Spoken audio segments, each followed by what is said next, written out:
What up, y'all? So it's nighttime, as you can see in the background. Getting ready for work tomorrow. So the shoot today did not go very well. Had some weird issues come up. Guns ran fine for some reason, and I've got about 1,500 rounds through my 1911 right now, and I've never had this issue before. But for some reason, at about 15 yards, I am dropping. This is my initial shooting at about 15 yards. So aiming center, you can see my drop. Overall shot group wise, decent shot group, and even in the head you can see the same thing. It's weird, really weird. So I don't know, it took me quite some time to actually walk to get back up in here, and then I was so frustrated that I was actually pushing on the trigger. I was actually pushing to force what I needed to have happen, so I was actually generating this. So it was a tough day, and this is a prime example of my drop that I had. This is my triple threat target. As you can see, we have 2 threats, hostage in the center, and as you can see, there is a bullet hole there, and there's a fucking bullet hole there. I'm not too sure what happened. It is an oddity. Like I said, I've never had that much drop off in my shooting. These are actually my kids. You're probably wondering what the fuck creepy shit's in the background. So my kids actually make their own crazy Bob versions that they go shooting. So that's their targets that they go out with. But anyways, so we had a ton of drop off. This is my AR shooting at about 25, in between 25 and 50 yards. I was running some drills. My AR was on point for the most part.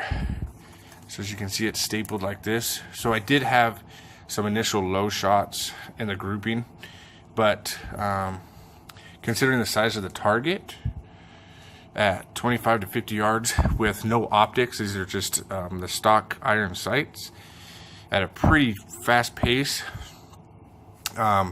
We actually got pretty good shot grouping, as you can see. I mean, so we got some really good shot grouping in here. Ran the 40, the 45 today, and yeah, just it was weird. It was weird. Just a weird shoot. I don't know necessarily what the deal was.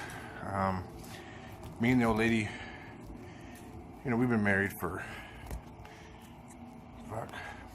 10 plus years, and we get into these moments where we just we get super annoyed with each other. I think maybe I don't know if that's what it is, because we've been kind of irritable to each other the last couple of days for things that we normally would laugh at that aren't that big of a deal.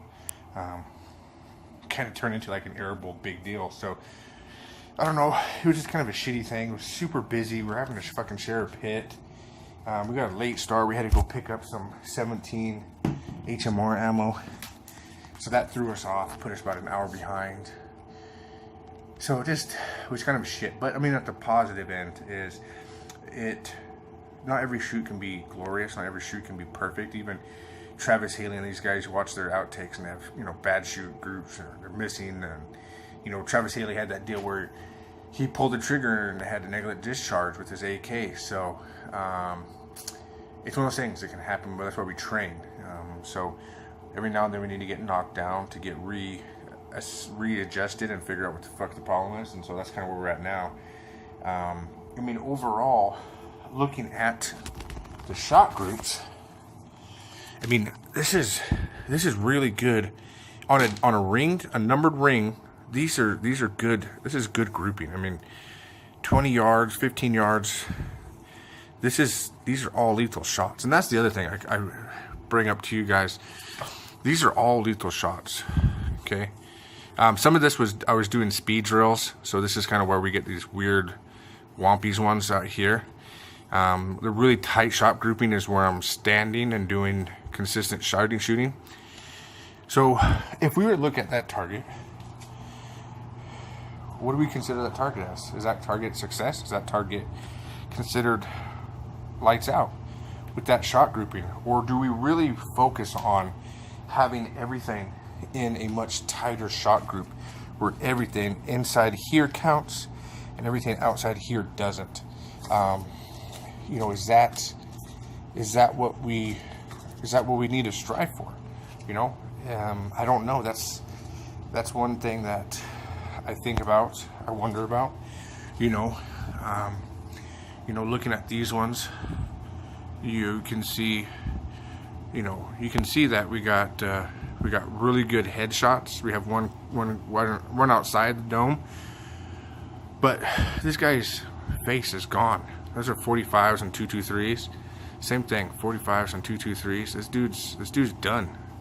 You know, do we call that a success? You know, or same thing with this dude right here. You know, look at that. That's that interiorness right here. That is done. But do we consider outside of what this orange box presents?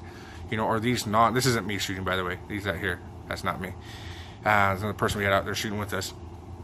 But anything outside of here, is that no good? Do we not count these? Even though these are in the body. These are shots. That's the question I wonder. It's a question I think about quite a bit when shooting, to try to find the balance between speed, between accuracy, between realistic shooting. You know, in a real life threatening scenario, I feel that's money. Where we need to be. In a competition 3-gun, probably not. You know, maybe we're not shooting so good. So I guess the thought is, what are we training as? Are we training for 3-gun? Are we training for realistic? You know, the officer that shoots with us, he's actually a detective for a sheriff's department. He used to be a part of their SWAT team, and he came out to he's come out with us all the time. I've known him forever. And, you know, we'd run drills, and it's like, we get 2 body shots, kind of mid shot. We're not hitting paper, we're not hitting the orange or the black squares, but we're hitting silhouettes, and then that, to them, they're calling that a hit, they're calling that a success. So it's a balance that we all have to find and figure out what we find acceptable and what we don't, and then we work on getting it faster and more deliberate. So what I ended up doing was I ended up starting all over and working on 1 round at a time, pressing the trigger, letting go, breathing, pressing the trigger, letting go, breathing. And I was actually able to start walking my way back into here. I had some other targets, I don't know what to do with them, they're probably still in the truck, of later progressions that show what came out towards the end. So but I think what I'm gonna do is, I have some clients on that side of town, so I think what I'm gonna do is I'm gonna pack a Target stand and Target, go out there at my lunch and spend some time working on some of this stuff. I think I'm gonna do some upgrades on the 1911 and the 40. Thinking about getting a slightly longer threaded barrel for the 40, and then getting it ported and the slide cut out as well to help reduce some of that and to help keep the muzzle down. On the 45, I think I'm going to do a trigger upgrade and guide rod upgrade, and then I'm going to chalk out the sights. I'm going to right now they're blacked out completely. At first I didn't have a problem with them, and I don't know if that's what the issue was or what, but I'm going to go to, I would really like to get some like LaRue's, some Jardine sights, but I don't know. I think I might probably go with some like Novak or some type of really good night sight. I don't think I'm quite to getting glass on any of my pistols anytime soon, but I do think I'm going to start upgrading some stuff on both of those. My wife really likes the 40, and I do too, but if we can soften it up a little bit, it makes it much more manageable. So we're going to put some work into those two. I'm going to look into these 80% lowers, and I'm going to build a 308. You know, I'm going to build a SBR, probably 12 to 14 inches, and the 80% lower for the AR-10. So that's coming up. So, but anyways, let you guys get back to it. Let me know what you guys think about targets. What do you guys think about these? What do you guys consider your balance within your shooting. Just leave your comments. Let me know. Catch you guys around. Forgot to add this to it. I'm wrapping everything up, getting everything cleaned up. Got an editor. I'm gonna see if this fucking thing works or not, if it's just foolishness. But the ammo I shot with my AR, I got it from ammonv.com, which is Nevada ammunition. So this is what it looks like. Nevada ammunition. I picked up. This is 500 rounds. Comes in these two cardboard deals here. So I have a metal tin can that I put all my ammo in. And so that's what we're using for 5.56, in case anybody's wondering. I will be ordering 1911 and my 40 from it as well. And then just stockpiling is what I'm going to be doing. Also, I'm going to try to insert. We'll see what happens. My boy had a game on Friday for opening season. So, like I said, it's part of the other communities that we're part of. So I'm going to try to insert the squad as they're mobbing through. It's about half the kids, but check out the jerseys. All of them got funny-ass names. My boy is the one carrying the Under Armour bag, is Beast Boy. But they all got funny-ass names. So we want to do something different this year. Get the kids more involved, have a good laugh with it. So check it out. We'll see if this shit works.